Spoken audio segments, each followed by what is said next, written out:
We're learning more about President Trump's infamous visit to Russia in 2013.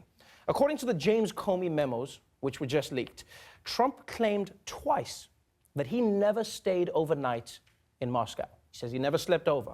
But newly unearthed flight records show that Trump landed on a Friday and left on a Sunday. Now, to be fair, Trump said that he didn't sleep in Moscow. And it's probably pretty hard to sleep when your bed is soaked in pee.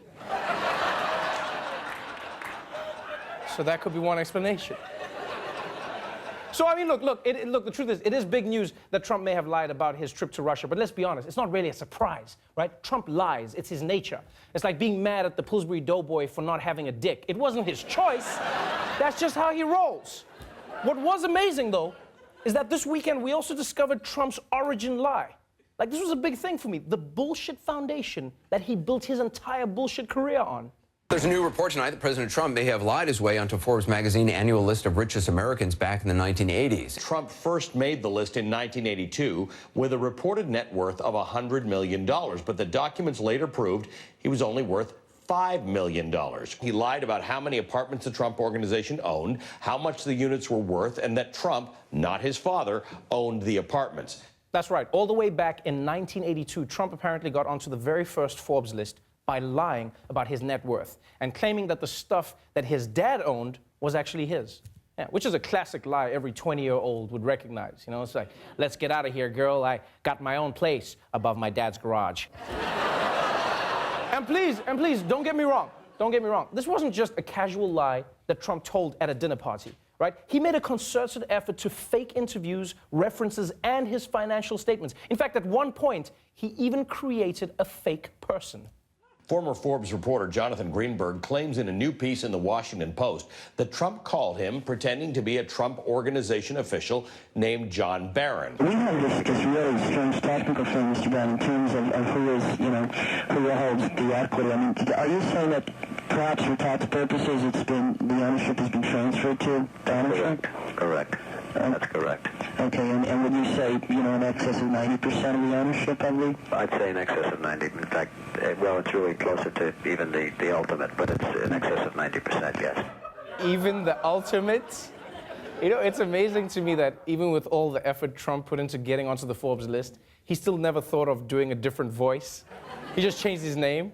And knowing Trump, he probably put on a full costume with a hat, fake mustache, full prosthetic nose, and then still use his own voice on the call. He was like, "It's me, John Barron, not Donald Trump. You can tell from my mustache and different nose." Now, Trump lying to Forbes, because it could easily be seen as just someone trying to boost his ego. But it turns out that Trump's lie may have gotten him a whole lot more than just some flattering press. Because Donald never had an actual statement of his assets and his liabilities. He used the Forbes 400 and this statement of inflated assets to borrow billions and billions of dollars, which he used to build Atlantic City and over-leverage himself. You're saying he wanted to use the Forbes list to fraudulently induce people to fund him in ways they otherwise would not? That's correct. I think he did that. Okay, I don't know about you, but this is mind-blowing. Trump lied to get onto the Forbes list. Then the Forbes list cemented him as a mogul, and then he used his mogul status to get to the White House. Because remember, his success story wasn't just a minor detail of who he was. It was the very heart of his campaign. Forbes just came out and they said I'm worth $4.5 or $5 billion. I'm really rich. I'm not even saying that in a brag. That's the kind of mindset, that's the kind of thinking you need for this country. So look, I'm really a good businessman. I'm so good at business. Oh, you people are going to be so rich so fast, you don't even... You don't know how rich you're going to be. You're going to go from a debtor nation, it's going to pew, you're going to say, wow, what happened? In retrospect, I feel like we should have asked what pew means. It's like, turns out pew was a Muslim band. Who would have thought? Yeah, I didn't know. If I was a Trump supporter, this new revelation would have me shook. I'm not going to lie. Because it turns out his entire origin story was fake. This would be like finding out that Batman's parents were never killed. They just moved to Florida, Just like them calling him every weekend like, "Bruce, does that mean clown still bother you? Stay out of it, Mom." If I was a Trump supporter, I would be so pissed because I voted for a rich guy who was always successful, not some trickster who lied his way onto the Forbes list. Like, if I find out he's not racist, I will be so mad. So mad. And you know what's depressing about this? Is that we know it's not going to change a thing.